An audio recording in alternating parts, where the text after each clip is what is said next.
Hello everyone. क्या आप में से भी कोई ऐसे महानुभाव हैं जिन्होंने 250 प्लस मॉक दे दिया है टेस्ट पीटी के लिए, बीपीएससी 67 के लिए 250 प्लस प्रैक्टिस करने वाले एक धुरंधर हैं। उन्होंने मुझसे बात की, थोड़ी देर बात की, और उन्होंने उनका कहना है, कहीं यूट्यूब पे भी कहीं मैसेज उन्होंने डाला है, मुझे ऐसा बताया है, और उनका कहना है कि सर स्कोर बढ़ ही नहीं रहा है, 80-85 के आसपास कहीं ना कहीं रह जा रहा है। और ऐसा मैं अकेले नहीं हूं, मेरे साथ कई सारा उनके ग्रुप में बहुत सारे स्टूडेंट हैं जिन्होंने करीब 90, 100, 100 प्लस 150 के आसपास वाले हैं। स्कोर नहीं बढ़ रहा, स्कोर नहीं बढ़ रहा है। समस्या ये है। अब इस समस्या का सॉल्यूशन क्या है, क्या समाधान है? 250 मॉक लगा लिया, अब क्या करें? कुछ तो बचा ही नहीं उनके लिए करने के लिए, लेकिन कटअप तो बढ़ा नहीं। पुराना जब लगा रहे हैं तो स्कोर वही आ जा रहा है, ठीक है, मतलब पुराना लगने के बाद बढ़ जा रहा है, नया जब हाथ में आता है तो स्कोर वही 80, 85, 90। उन्होंने बोला मैक्सिमम 91 गया मेरा, काम तो बनेगा नहीं उससे, कैसे होगा फिर? तो उन्होंने बोला कि प्लीज ये समझा दीजिए। तो मैंने बोला ठीक है, रुक जाओ, हम वीडियो के थ्रू ही समझा देते हैं। कुछ और भी होंगे जिन्होंने ऐसा किया होगा, अगर उनके साथ भी दिक्कत होगी तो सॉल्व हो जाएगी।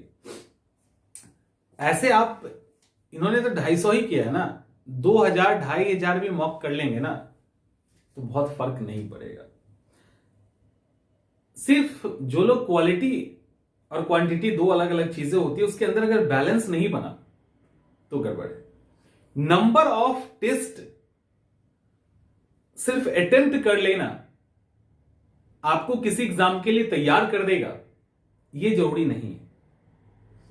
आप किसी टेस्ट को कैसे अटेम्प्ट कर रहे हैं यह मायने रखता है। आप अगर ढंग से 30 प्रैक्टिस से 25, 30, 40 भी कर लेते हैं ना, ढंग से अगर कर लेते हैं, अच्छा सेट आपके हाथ में, तो वो इनफ है, उससे भी आपका हो जाएगा।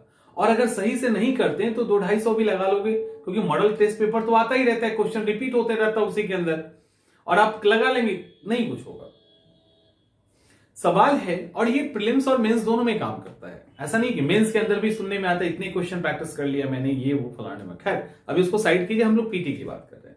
मतलब बहुत दिक्कत है, इतना करने के बाद भी कट ऑफ स्कोर नहीं बढ़ रहा है। क्यों नहीं बढ़ रहा है, कभी सोचा है इस पे? तो मैंने थोड़ी देर बात की, इसीलिए बात की कि एटलीस्ट कम से कम इससे पता चलता है ना कि किस अप्रोच के साथ टेस्ट दिया जा रहा है, तभी तो आपको रीड कर पाएंगे, आपको समझ पाएंगे यार जो भी दिक्कतें होंगी। तो मैंने पूछा कि क्या करते हो, टेस्ट नहीं बढ़ रहा है तो उसके लिए क्या कर रहे हो? तो उसने बोला कि सर टेस्ट नहीं बढ़ रहा है ना, उसके लिए हम क्या कर रहे हैं कि उसी से रिलेटेड, मान लो कि हिस्ट्री खराब है तो हिस्ट्री से रिलेटेड मॉक कर लेते हैं, 4-5 पेपर बना लेते हैं। ज्योग्राफी में दिक्कत होती है वहां से बना लेते हैं। और फिर हम बोले उसके बाद दूसरा, कुछ क्वेश्चन याद भी कर लेते हैं, कुछ क्वेश्चन के आंसर याद कर लेते हैं जो लगता है कि गलत हो रहा है, और फिर टेस्ट देने निकल जाते हैं। देखो एक बात बताइए, 250 पेपर अटेम्प्ट करने में कितना समय लगा होगा? और वही काम यदि 25, 30, 40, मैक्सिमम 50 के अंदर अगर निपटा दिए होते तो आज 100 नहीं 110 प्लस स्कोर आसानी से आ रहा होता। क्योंकि वो जो 250 उसके बाद 250 है ना, 200 टेस्ट पेपर अटेम्प्ट करने में जो समय लगा, वो इसी 50 के अंदर अगर काम कर लिया गया होता ना तो चीजें इंप्रूव कर गई होती, बहुत ही आसानी से इंप्रूव कर जाता, इतना टाइम नहीं लगता। आपको क्या करना है, आप जब भी टेस्ट, कोई भी टेस्ट पेपर उठा रहे हैं, चूंकि आप घर के अंदर बना रहे हो या आप मॉक दे रहे हैं कहीं ऑनलाइन या किसी कोचिंग में दे रहे हो, जहां कहीं दे रहे हो उससे नहीं फर्क पड़ता मुझे। मैं सिर्फ इतना जाना हूं कि आपके हाथ में 150 पेपर है, वो सब्जेक्ट वाइज भी हो सकता है, वो फुल पेपर के फॉर्म में भी हो सकता है, मिक्स क्वेश्चन भी हो सकता है। आपने जहां से जो भी एक स्टैंडर्ड, कैसा भी नहीं, एक स्टैंडर्ड क्वेश्चन पेपर उठाया है जो आपके एग्जाम के अकॉर्डिंग है, आपने उठाया, उसको सॉल्व किया, और उसके अंदर हो सकता है पॉलिटी का कोई सेक्शन, बायो का कोई सेक्शन, या कहीं पे भी एनवायरमेंट का कोई सेक्शन, या ज्योग्राफी का, कहीं पे भी किसी पर्टिकुलर सब्जेक्ट के किसी पर्टिकुलर चैप्टर के किसी सेक्शन में सवाल आपसे नहीं बन रहा, इसका नहीं बना, अगला नहीं बना, मतलब नहीं बन रहा, तो आप क्या कीजिए, आप कहीं भी दीजिएगा क्वेश्चन पेपर तो आपको मिलेगा ही, या आपको पता होगा आपने किस क्वेश्चन को अटेम्प्ट किया है। एक कॉपी रखना है, उस कॉपी के अंदर उस पर्टिकुलर टॉपिक को लिख दीजिए, या आप लिख दो कि टेस्ट नंबर इसका ये क्वेश्चन नहीं बना है, इसको हमको किताब से या किसी बुक से या कहीं से देखना है, उसको फिर क्वेश्चन पेपर नहीं देखना है, फिर अगले टेस्ट के क्वेश्चन में इंतजार नहीं करना या उस तरह के क्वेश्चन को नहीं ढूंढना है। हमको जो टॉपिक समझ में नहीं आया वो या तो फैक्ट से रिलेटेड होगा या किसी कॉन्सेप्ट से रिलेटेड होगा। वो फैक्ट से रिलेटेड हो कि कॉन्सेप्ट से हमको नहीं मतलब है, हमको उसको किसी ना किसी किताब के अंदर देखेंगे।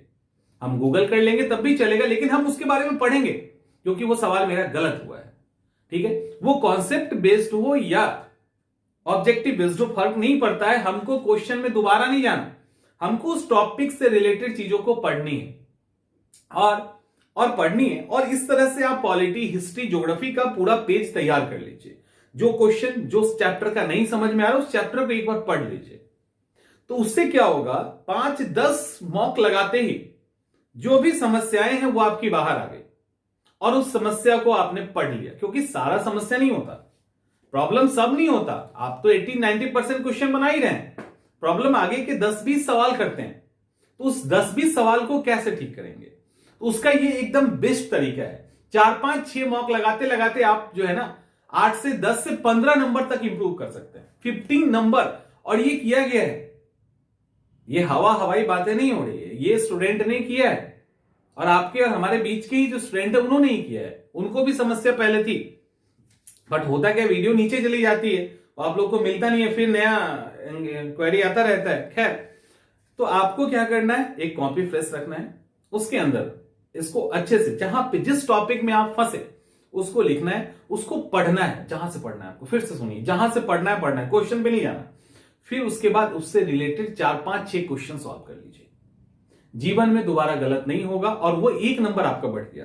ऐसे ऐसे करके आप 8 से 10 से 20 नंबर आसानी से बढ़ा सकते हैं इसी प्रोसेस से। और आपको 50, 200, 400, 500 मॉक करने की जरूरत नहीं, आप 50 तक करिए, काफी है, उतने से ही, उतना ही काफी है, कम नहीं। उसको सही तरीके से कीजिए। आपने एक मॉक लिया, अब पेपर अटेम्प्ट कैसे करना, आपने मॉक पेपर लिया, आपने कर लिया, स्कोर जो भी आया आने दीजिए। स्कोर पे हमें नहीं जाना, स्टार्टिंग में स्कोर पे हमको नहीं जाना। आपको स्टार्टिंग में यह देखना है कि कौन कौन सा सवाल नहीं बना। स्टार्टिंग में ही कई बार होता क्या है कि मान लो कोई आसान पेपर मिल गया, कोई मतलब उस स्टैंडर्ड का पेपर नहीं है, आपको इजी पेपर हाथ लग गया, आपने अच्छा स्कोर कर दिया, आप बहक गए। ऐसे हर कोचिंग में होता है, हर जगह पे होता है जहां पे मॉक चल रहा होता है ना, अक्सर ऐसा होता है कि टॉपर या जो टॉप 10 में चल रहे हैं उनका रिजल्ट ही नहीं आता है। ये बहुत बार होता है, हमारे साथ खुद, हमारे इंस्टीट्यूट में खुद हो चुका है। जबकि मैं उसको समझा रहा था कि रुको, ओवर कॉन्फिडेंस में नहीं जाना है, ये गलती हो रही है, उसको संभालो। 2-3 लोगों ने नहीं संभाला, रिजल्ट चला गया, और जो मिड फेज में चल रहे, जो बीच में चल रहे थे, वो सब फाइनल सिलेक्शन ले लिए। तो क्वेश्चन पेपर पे स्कोर पे नहीं जाना। स्टार्टिंग के 5, 10, 15 टेस्ट तक आपको स्कोर से मतलब नहीं है। आपको मतलब यह है कि कौन सा सवाल आपका बन रहा है और कौन सा सवाल आपका नहीं बन रहा है। ठीक है, कौन सा सवाल आप सॉल्व कर रहे हैं और कौन सा सवाल नहीं बन रहा, आपका फोकस इस पे होना चाहिए, ना कि हमको कितना नंबर मिला, हम ऊपर में है कि नीचे में ना। कोई रैंकिंग से मतलब नहीं है, एकदम एक पैसे का मतलब मत रखना। आप टॉप पे हैं, आप खुश रहिए, हम नीचे ही ठीक हैं। समझ में आ रहा है? आप टॉप पे खुश रहिए, हम नीचे ही ठीक हैं। आप धीरे धीरे अपने आप को इंप्रूव कर लीजिए। हो सकता है वो टॉप के ऊपर हवाई ऊपर में चला जाए खुश होते होते, और आप आराम से अपने पिलर को मजबूत करते हुए चले जाएंगे, और आगे जाके जब एग्जामिनेशन हॉल में जाएंगे अंतर दिख जाएगा। समझ में आ रहा है? स्टार्टिंग के 10, 15, 20 टेस्ट या नहीं भी कभी नहीं कंपेयर करोगे तब भी चलेगा, कोई जरूरत नहीं है। तो आप उसमें ये आपको करना है कि कौन सा क्वेश्चन आप अटेम्प्ट कर पा रहे हैं, कौन सा क्वेश्चन अटेम्प्ट नहीं कर पा रहे। जो नहीं कर पा रहे उसको कैसे करेंगे, उसको तैयार कीजिए, उसको सीखिए, और ये 15-20 कर लो ना, उतना ही में कहानी खत्म हो जाएगी और आप इंप्रूव कर जाएंगे। 200-250 करने की जरूरत नहीं है, और कंपटीशन तो करना ही मत, एकदम नहीं करना। ये एकदम प्रैक्टिकल है यार, जो बोले जिसकी बहुत तारीफ हो जाती है वहां गड़बड़ हो जाता है। तो तारीफ भी करते समय एक अलर्ट भी दे देना चाहिए अक्सर। हाँ, जो मेंटर होते हैं उनको तारीफ के साथ अलर्ट देना चाहिए। एक बड़ा ही, मेरे एक बहुत अच्छा स्टूडेंट है, वो क्वालिफाई नहीं कर पा रहा है, उसको मैं लाख समझा रहा हूं कि थोड़ा सा नीचे आओ, थोड़ा सा नीचे आओ। अब वो आता ही नहीं। उसको लच्छेदार भाषा लिखने की आदत है, सब कुछ अच्छा है, लेकिन वो इतना कॉम्प्लेक्स कर देता है, कि उसको लगता है कि हम बहुत अच्छा लिख रहे हैं, जहां चेक करवाता वहां लगता है कि नहीं तुमने तो बहुत बढ़िया लिखा है, अरे कमाल का, ऐसा कैसे लिख सकता है कोई। अब इसी में खुश है और मैं उसको लाख समझा रहा हूं कि थोड़ा सा नीचे उतरो, थोड़ा सा नीचे उतरो, सिंपल करो, लाइन को आसान करो, ज्यादा फैक्ट नहीं डालो, नहीं समझ रहा है तो समझना पड़ेगा इस चीज को। कंपटीशन में मत जाइए, कहां नहीं आ रहा है उसको अटेम्प्ट कीजिए, उसको ठीक कीजिए और ये 5 से 10 से 20 टेस्ट के अंदर ही आपका काम हो जाएगा। और इसको पढ़िए, कहीं पे निकाल के अच्छे से उसको पढ़ लीजिए, हमेशा के लिए प्रॉब्लम सॉल्व हो जाएगा और कटअप बढ़ जाएगा आपका। तो ये आसान सा तरीका है, इसको फॉलो कीजिए, देखो स्कोर कैसे बढ़ता है फटाफट।